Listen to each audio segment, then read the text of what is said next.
Good afternoon. Hi, I'm Skip Haas with Gertrude's. I'm here with Michelle, our general manager from Gertrude's. And today we're going to show you how to make carrot hummus.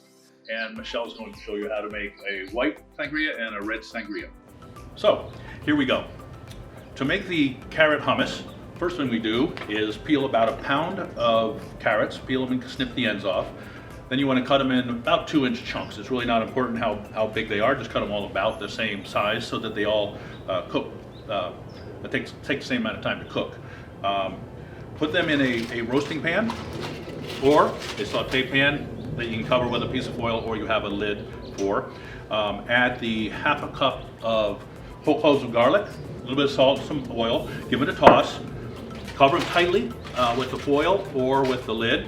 Pop them in a 350-degree oven for about 45 minutes to an hour or until they're nice and tender. This is what you get when they're done. If you don't want to go to that much trouble, you can use canned carrots. Just drain them and then use them just like that, and get some garlic paste and use about a quarter of a cup of garlic paste instead of going to this trouble.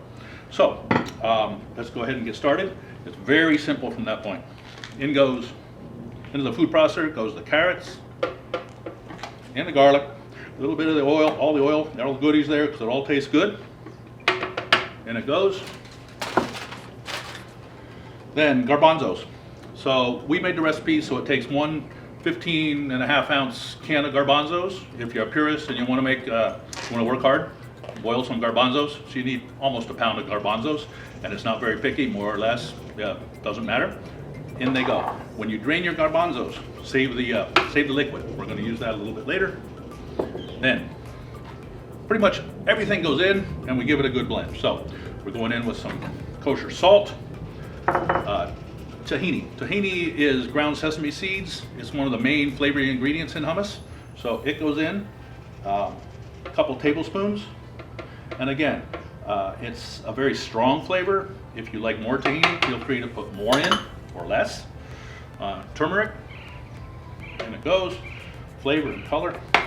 Boom. Pinch of ginger. That's more than a pinch. I'm going to put a little bit. There we go. That's a pinch. And we've got a little lemon juice. I squeezed one lemon. Got a tablespoon or two of the juice. And it goes. Adds a little acid and boosts the flavor. So that's pretty much it. Everything goes in.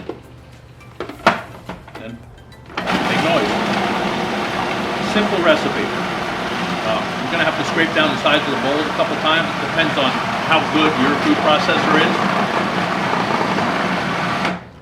And all we're looking for is a smooth finished product.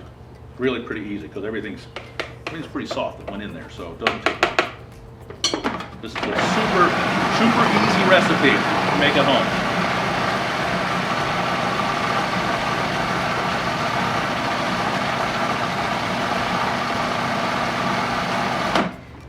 So I think we're good now. Got a paste, a little bit thick. Good to go. So the last couple things we do for richness and consistency and flavor, I'm going to add a little bit of olive oil, maybe 2 tablespoons of olive oil. And then remember when I told you to reserve the liquid from the garbanzo beans. We've got a paste. I think it's a little bit thick there. Pretty close. It's going to get thicker when it sits in the refrigerator and cools. So you don't have to do it while it's running, but a little bit of the liquid to thin it out just a little bit.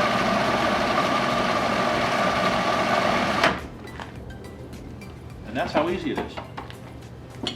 So you have the finished carrot hummus. It's ready to go.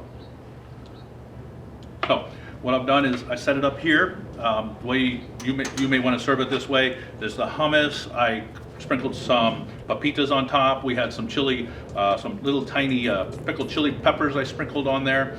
I served it with carrot slices that were soaked in ice water so they're nice and crisp, and jicama triangles that were soaked in ice water so they're very crisp.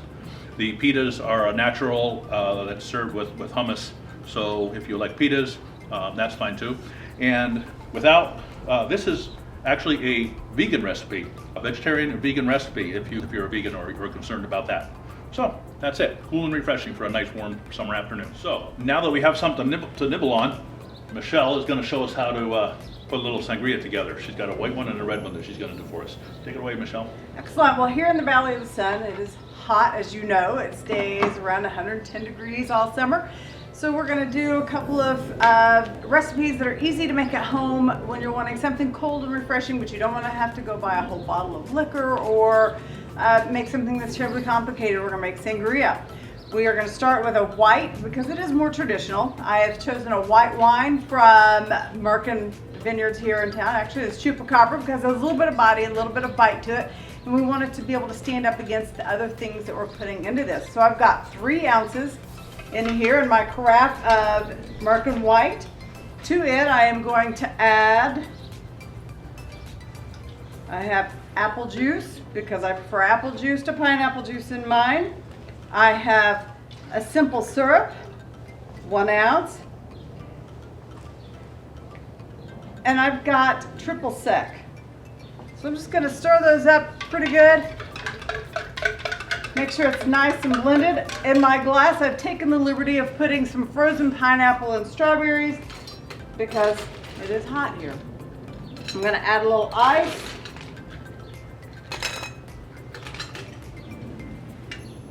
We're going to pour the sangria right over the top. And then rather than top it off with soda water, which is just bubbles and empty flavor, here at Gertrude's we top ours off with a little hard apple cider. So there you go, standard white wine sangria. Next we're going to do a play on something more traditional. Original sangria is made from red wine with citrus juices.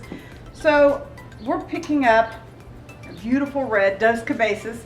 It's got a little heart in it. It's got high in tannin. Beautiful artwork here that's done by local artists as well.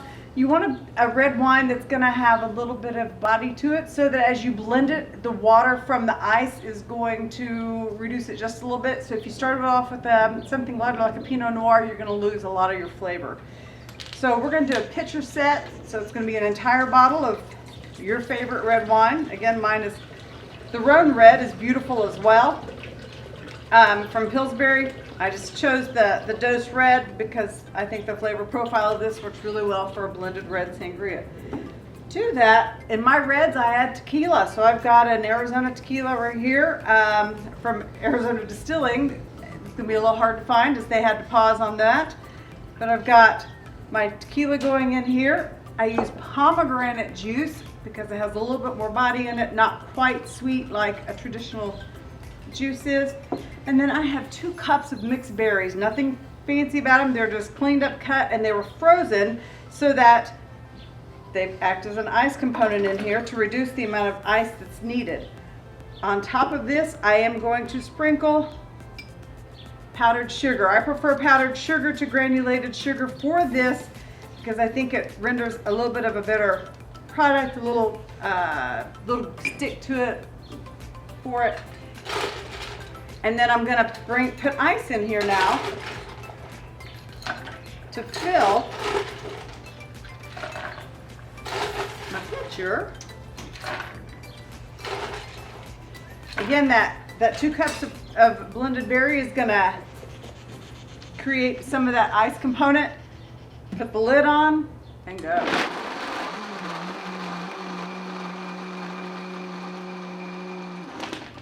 A little bit of ice still in there. We're going to add just a couple more chunks.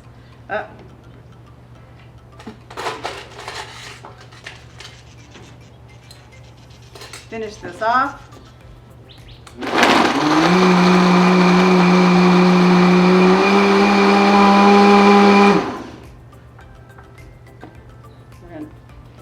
Because our fruit was already blended in, we're going to take our glass, and you've got a red sangria slush. Perfect for a hot, snoring night. Goes well with the hummus. Goes well with anything, in fact. Excellent. Very good. Well, Well, thank you, everybody. Thanks for joining us for our little demo here. Enjoy your nibblies, enjoy the drink. Hopefully we'll be open at Gertrude's very shortly. We'll see you very soon. Cheers. Cheers.